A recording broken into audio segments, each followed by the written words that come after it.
It's hard not to think the UK is on fire. There's anger everywhere. Is it? People are extremely angry. A dangerous level of anger, in your view?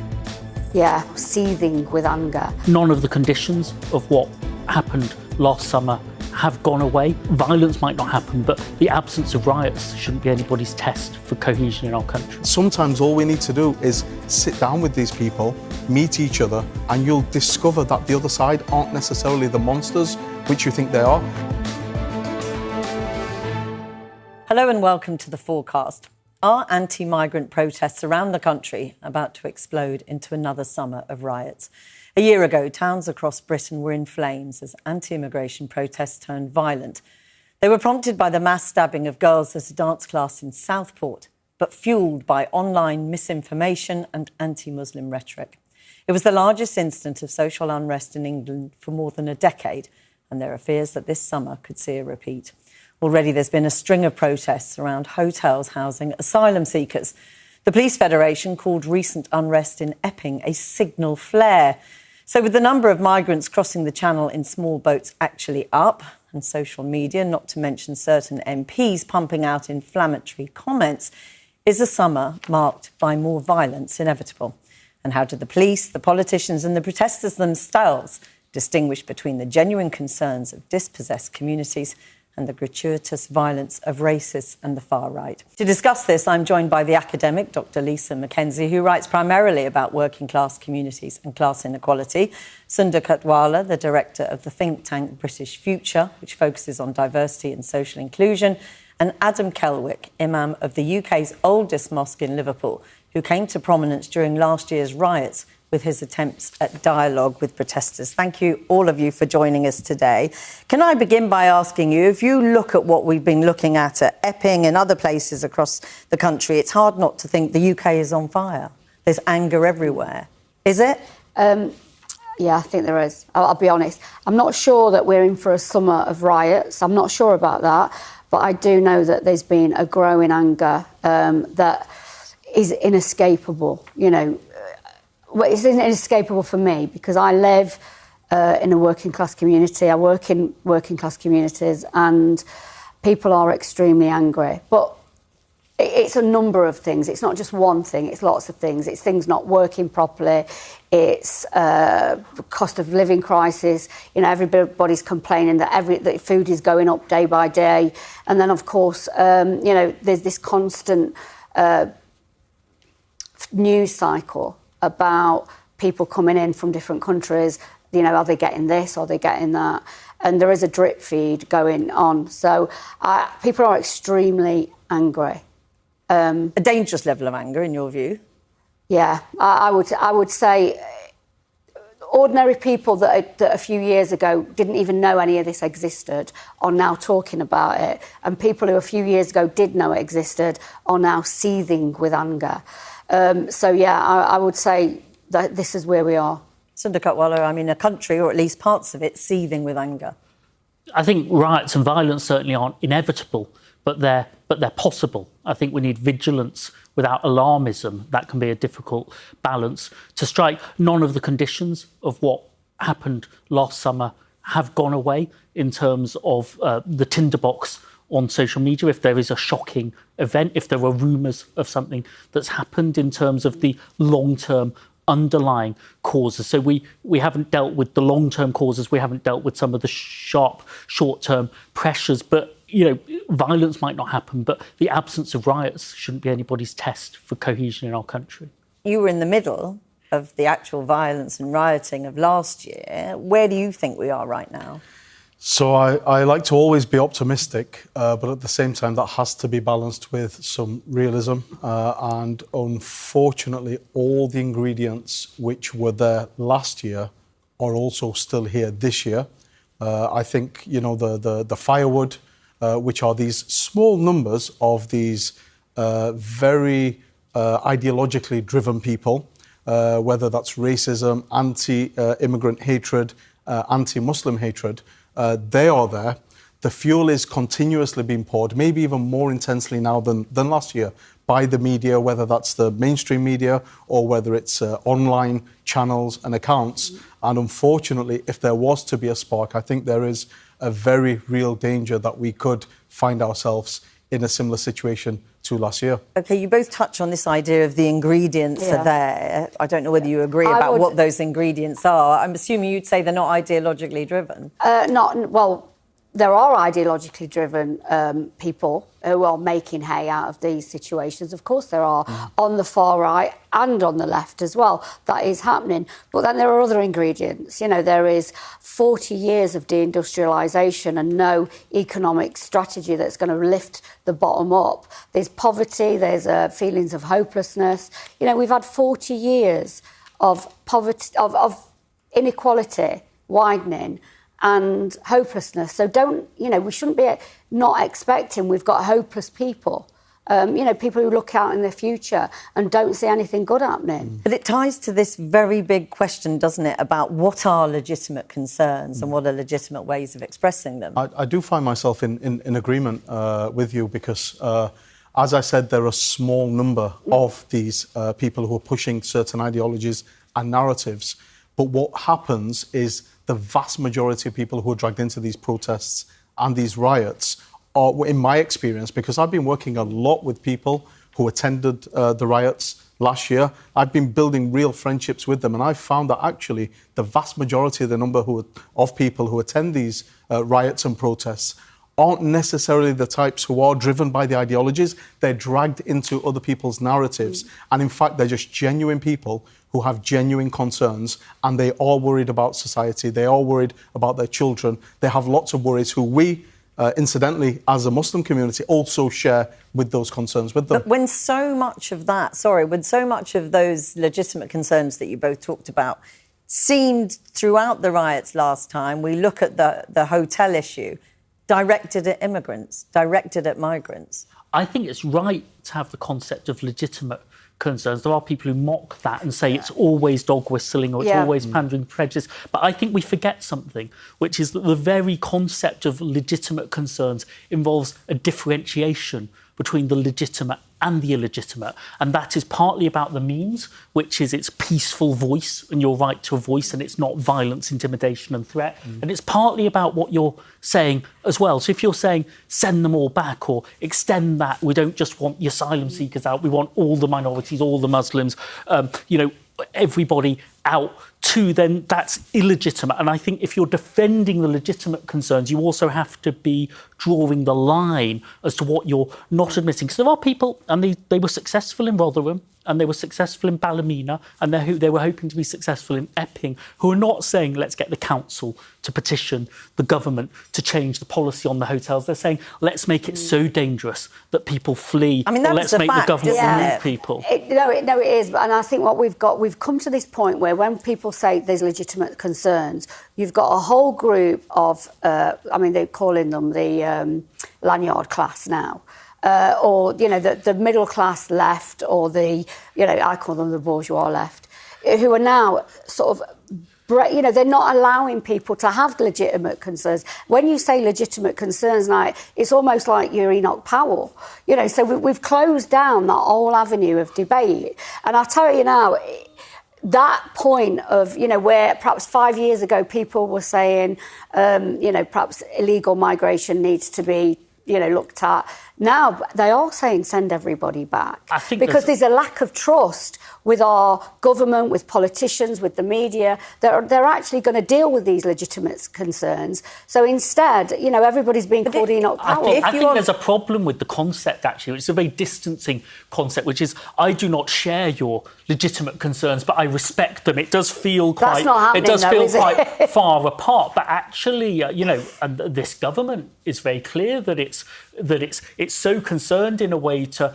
not criticise people's right to protest at asylum hotels and so on, that it risks actually not doing the other half of the argument, which is to say there's also racism and prejudice as part of this, and we need to make that separation, because we're going to listen to the mainstream argument, but we're not actually... But how do you make that distinction? I think ultimately, if you look back to last year and how intense it was, a lot of people have forgotten with time, but it was very, very intense. It wasn't just intense for the immigration centres and the mosques which were targeted.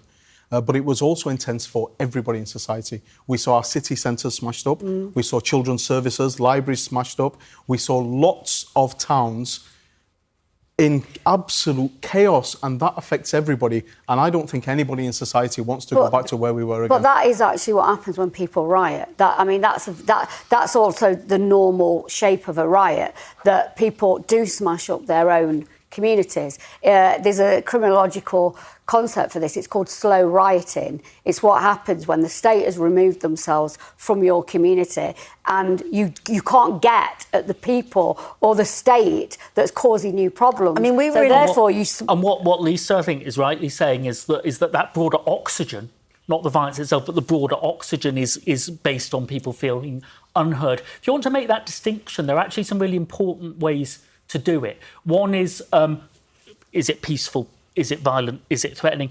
Another really good test, I think, in the society we're in now is if you've got legitimate concerns, could somebody white, working class, somebody Asian, somebody black, share those concerns, or are they the concerns only of one group? But can I just ask you, you as someone, you're in a mosque when the rioters headed towards you, are you ever in that moment thinking any of these concerns are legitimate? So what I found on the night of the riots, when people were outside our mosque, is when I stepped over the police lines after we confirmed with the police that it was safe to do so, and I started speaking with the protesters, more important than speaking to them was listening to them, then people did share some of their concerns with me. A lot of those concerns were based on ignorance and falsehoods. However, I was listening. I'll give you one example. One gentleman, probably the loudest person at the protest, I asked him, why exactly are you here at our mosque? What's this got to do with anything? He said, we're fed up with two-tier policing.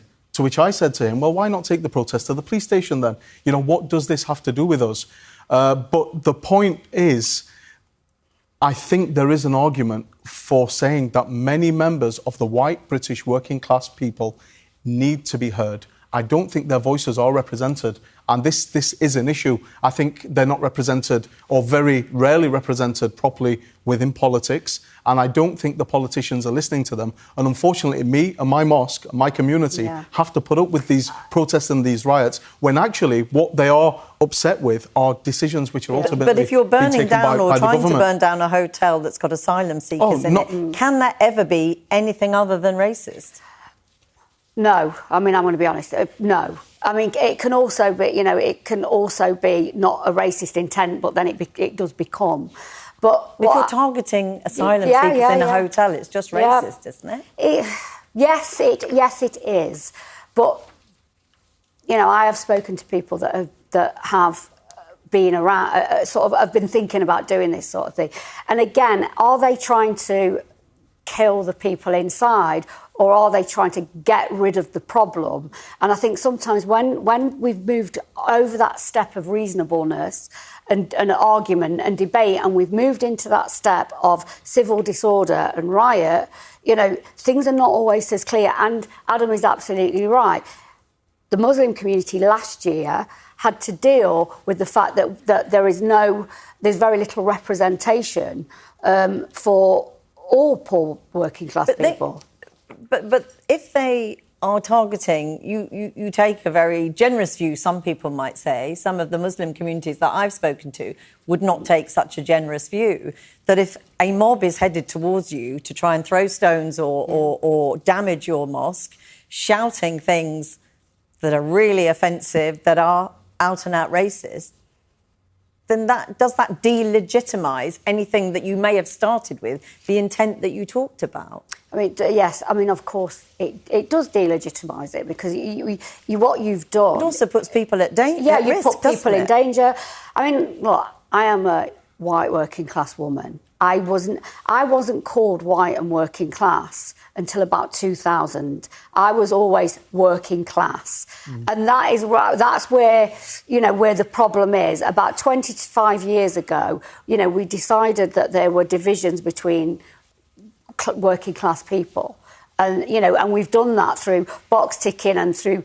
and so I don't want to be white and working class. I want to be working class, and I want all working class people. But the very distinction does suit some people who don't want black or brown people within who don't consider them the same. Yes, and that's on many different levels. I'm with Adam, really. I'd like to, for us all to come together, all working class people, and this is a class issue about inequality. Sunder, come in.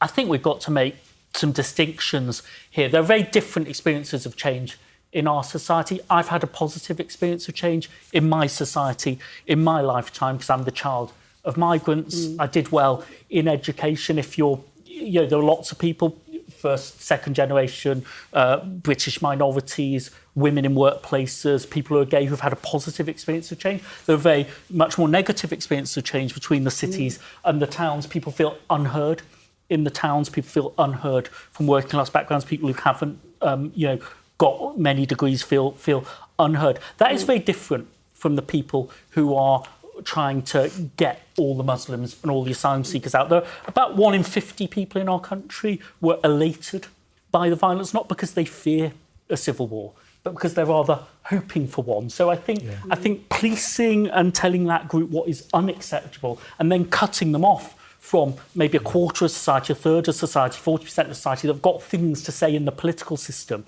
about immigration, asylum, integration. That's a crucial distinction to make. Otherwise, this language about legitimate concerns doesn't cut out the racism, the violence, the threat. So in Liverpool, we actually saw a manifestation of what you've just described when it was the LFC parade. Through the city centre, there was somebody who rammed into a crowd full of people. I was actually at the parade. I left before the incident itself. And I was looking online because, unfortunately, because of the way things work, people will go straight to X before they go to any legitimate or kind of credible source of information. And they want to know right then, right now, what's happening, as happened in Southport. And what I was seeing was, unfortunately, people who were not bothered at all about the people who were injured in the attack. All they wanted, and it's like they were desperate for the driver of the car to be either an immigrant or an asylum seeker or a Muslim. And when it occurred later on that he wasn't, it was almost as if they were disappointed because they couldn't push for this narrative to be enforced and this racist agenda, if you like. Yeah, I mean, what I'd also say is you're sort of talking about the police or the government telling somebody, that this is unacceptable. But who is telling the police and who is telling the government that what they are doing is unacceptable as well? Because I think that's where we've got a problem, is this idea that, some people are legitimately telling us what's acceptable and what isn't. And yet nobody is holding the people to account that's making the decisions that is causing these divisions. The hotels, for example... But in a sense, they can stand back, can't they? They can look at people protesting and fighting outside asylum seeker hotels and say, this isn't anything to do with us. And they can put lots of memes about poor white working class people all over social media. I remember last year at Southport, I remember people laughing openly, taking photographs of the television and saying, look at the state of these people's teeth. That is what happens when there are no dentists. That's what happens when people's health has deteriorated over generations. They look ill.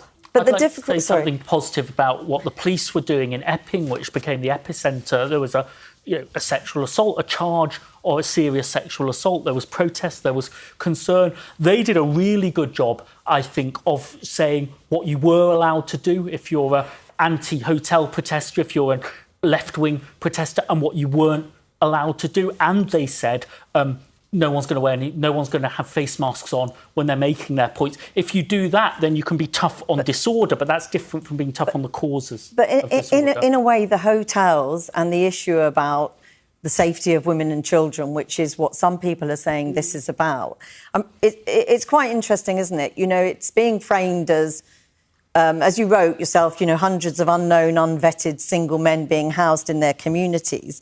I suppose women and girls are surrounded by unvetted, unknown men. We know the dangers that men pose to women. Yeah. Is it legitimate to target one particular group of men in an asylum seekers hotel? I think now it has become legitimate because, you know, for many, many years, people have been complaining about the government's dispersal programme. This has been happening a long time. You know, refugees and asylum seekers who are poor themselves and are coming from all over the world with different backgrounds. They've been put into the poorest communities now for at least 25 years. I mean, that is a fact. That is there are more asylum seekers and refugees dispersed to poorer parts. Yeah, and I've made this argument. I mean, it's only very recently that different governments have decided to put more resources into those areas. At one point, there was no extra resources and the whole community had to share the little that they got. That was legitimate concern. But to the very specific point about we know the danger that men pose to women and girls. You know, Wayne Couzens was vetted and was given enough authority to have a police uniform to go out and kill and rape. Is it legitimate, in your view, Adam, to use that to focus it in as the reason for what is happening around the hotels? Is it a legitimate concern, or is it being used as a legitimate I think the big concern? mistake we're all making here is we're referring to groups of people and we're stripping them of their humanity. And I think all sides are guilty, by the way.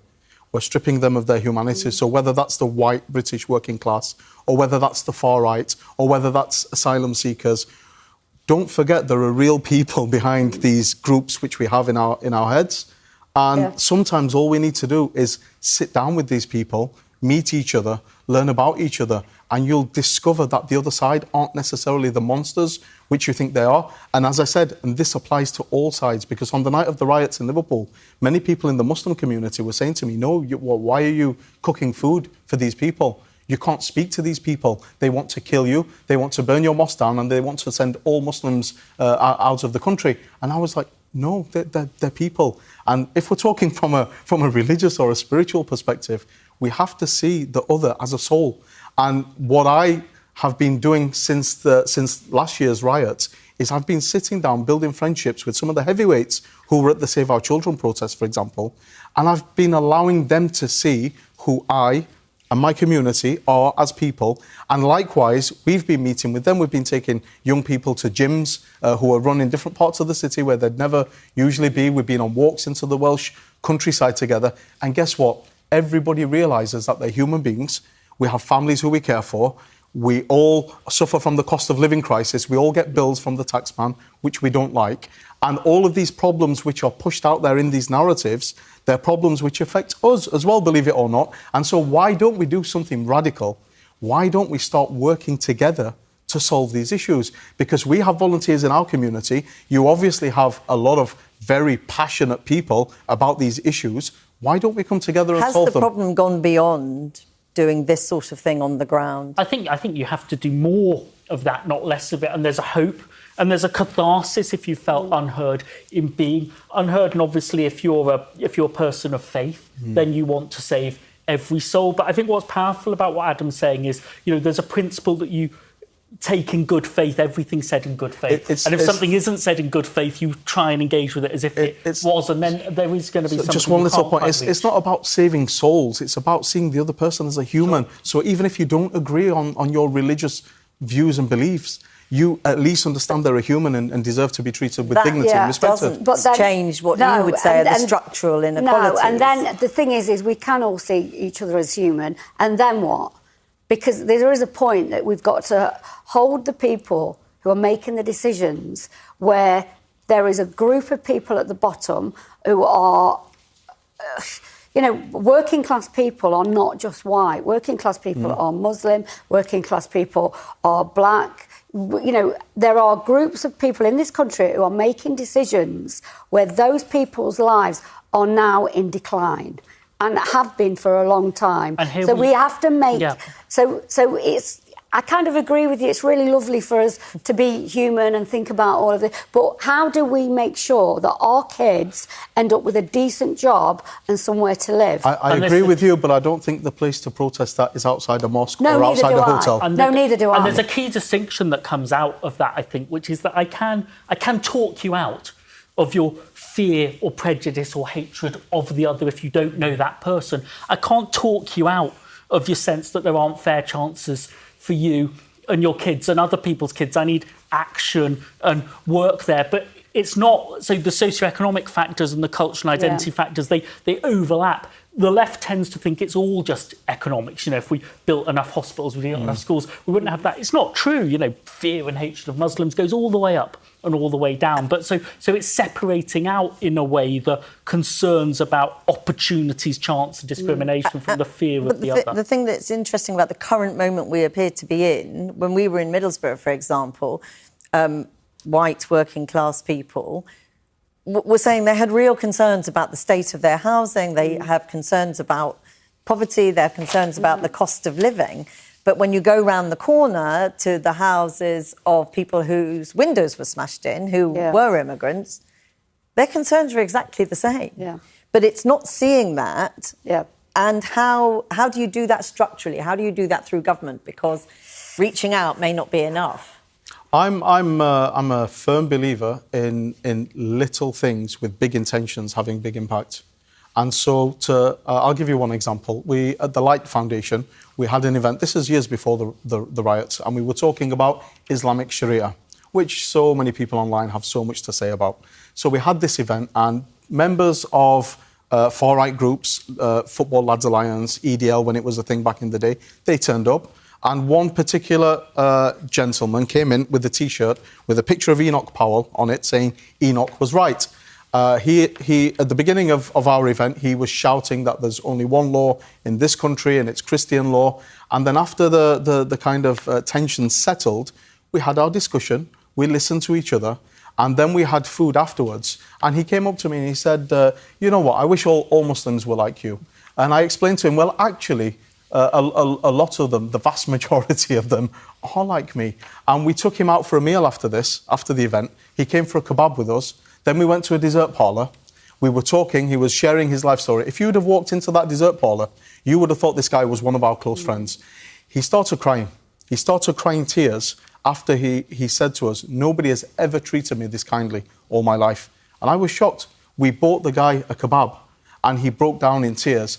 And one thing I learnt from that, and it's just been confirmed time after time after time, is the people who manifest the most hatred are usually upset with themselves more than anybody else. And sometimes all you need... You can talk about changing government structures. You see, I don't... Just one last point. You can talk about changing government structures. I'm telling you, just a hug or a smile or a nice gesture...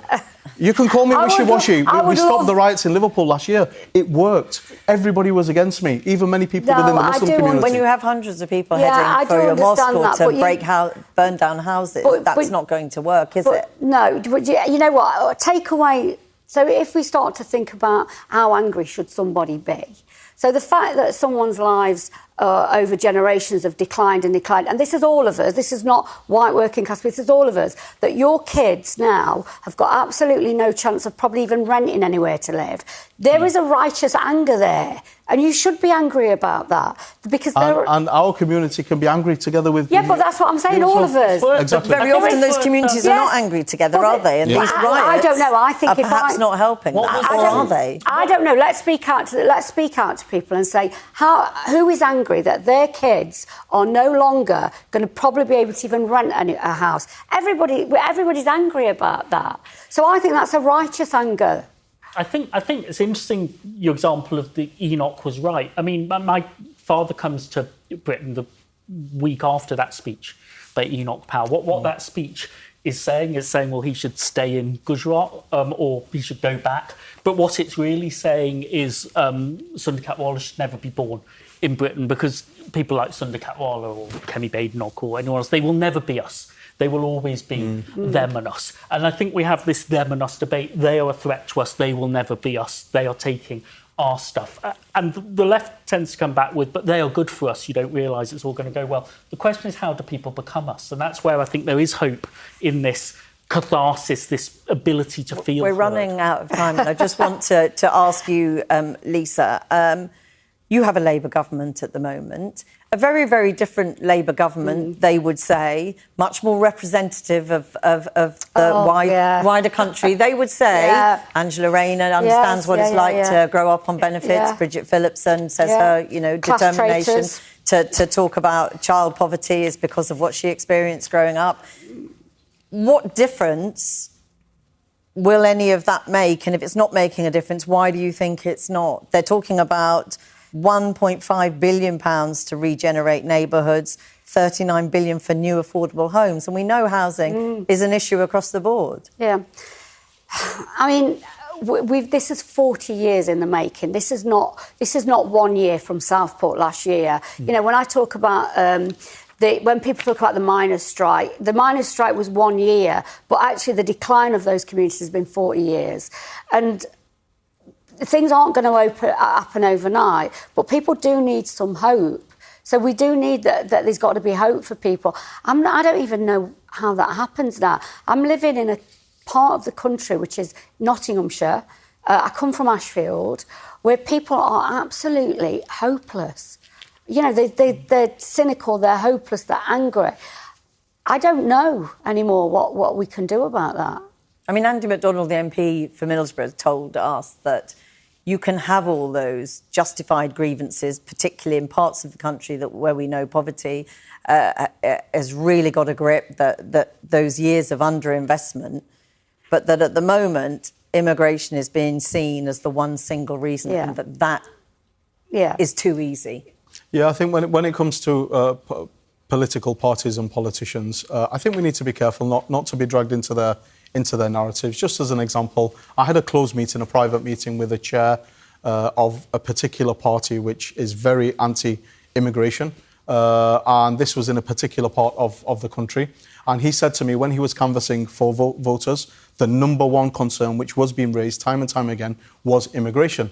And I asked him, is that the same for you and your party? He said, actually, it's probably number 3. It's still important to us, but it's number 3. But that is not reflected in their campaigns. It's not reflected in what they say they're going to do for people. Very and briefly, I think there's a danger of us being dragged bring it to an end. Unfortunately, what's happened is people have wrapped up immigration with housing, with cost of living crisis. They've wrapped it up. It doesn't belong together.